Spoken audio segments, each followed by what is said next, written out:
Hello everyone, this is your weekly update. We'll begin with some staffing numbers. Total sworn 2567, patrol is at 1,050. However, 66 are on light duty, 7 critical incident protocol, 21 on military leave, which leaves a total of 956 working bodies. Next thing I want to talk about is bylaws amendments. You should have received an email, well you probably did, weeks ago about voting on bylaws amendments. That's closed. Approximately 200 people voted on them and passed each one of them. Specifically, I want to talk about the new associate memberships that were created.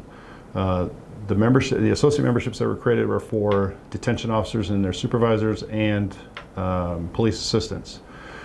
Now, those were created because each of those positions has the ability or the potential to be involved in a critical incident, and we wanted to ensure that they had the availability of PORAC legal defense.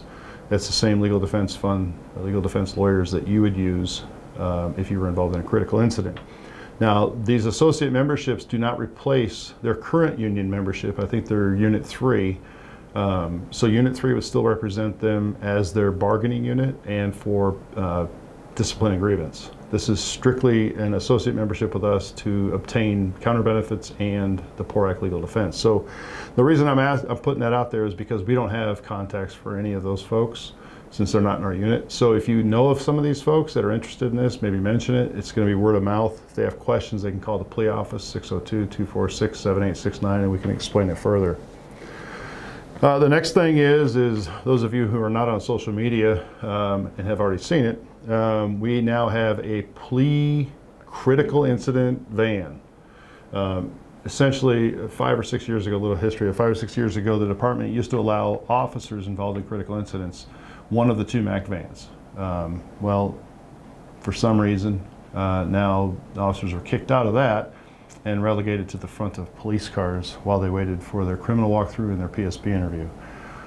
Because PSB needed one and now VCB needed one. So obviously that's a problem. So we, with some generous sponsors, Quick Trip was one of the sponsors, Haley from Blue Line, AZ Homes was a sponsor, and as was Amber from Prime Lending. They all chipped in enough money truly to buy that vehicle for us. No money was spent out of plea charities whatsoever to purchase the van, to wrap the van, and to make some interior modifications that we're still waiting on hold. But if you see this van roll up to one of these scenes, you can't miss it. Trust me. That's what it is, and it was bought with from the generous donations of these sponsors. So, yeah. So we'll have snacks and waters and juices and stuff like that in there for you. So, all right, I'm gonna turn it over to Yvette. She's got some stuff to talk about, and then I'll tell you about some other stuff. So, overtime restrictions. If you're in 200, you know what I'm talking about. If you're outside of 200, you may not. So the commander of 200 last week informed everybody that in the precinct there that there were going to be some restrictions to their overtime. 2 restrictions in particular was you could not work all 3 of your end days and you couldn't work more than 14 hours a day. A lot of people reached out to us. We reached out to the 4th floor. There was a lot of back and forth.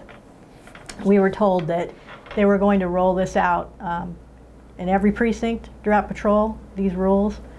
We had a labor management meeting today and told them why we think this is not a good idea, and we were able to convince them to put that on hold until further talks. So if you're in 200, those rules are not being implemented right now. You can work just like before. So until we get more information, and we'll be in touch with you, everything stays the same. Well, good. All right. The last thing I want to cover is DOJ. So I don't think we have a crystal ball, but we seem to believe that the DOJ is going to come down with whatever their findings are. And obviously, because it's a business, they're going to find us in violation of some stuff, and I'm sure they're going to want us to enter into a consent decree. Well, what makes Phoenix unique to all these other cities that have consented to federal oversight is that, unlike those cities, our council has to vote on it and approve it. In those other cities, it was strictly the mayor that could enter into those agreements.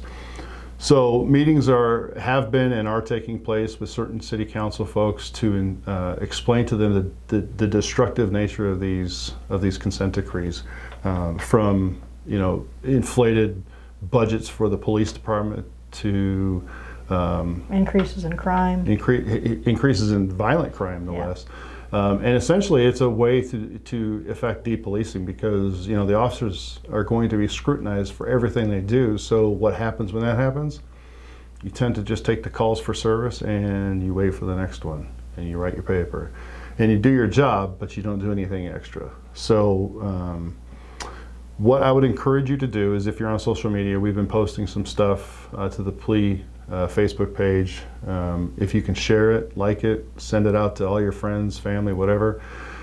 In addition, if you live in the city, or obviously work in the city, or anybody involved that wants to do this, we would encourage you to call and email your city council representative, the mayor, and the city manager. It can be the same verbiage in each of those letters, and it can be just short and sweet that you think this is a destructive maneuver, and you are not in support of it as a resident, as a citizen. Make sure if you do that you're doing it as a citizen, a private citizen. Don't put in there, I'm a police officer with City of Phoenix. Don't identify yourself as an employee. But we're trying to overwhelm them so that they understand that 220 activist types don't really set policy for the city. So if you can do that, that would be great. We may have some other things coming up that we may need your guys' assistance on, but we'll let you know more about that as it comes out. So if you have questions about that, call me here at the plea office, 602-246-7869, and I will share some more with you if needed. I'm going to try and put the email addresses for these folks and their phone numbers in the body of this email that this video is attached to make it easy. So yeah, anyway. Anything else? No. No. All right. Well, I guess that's it for this video. So stay safe, take care of yourself, take care of each other, and we will see you next time.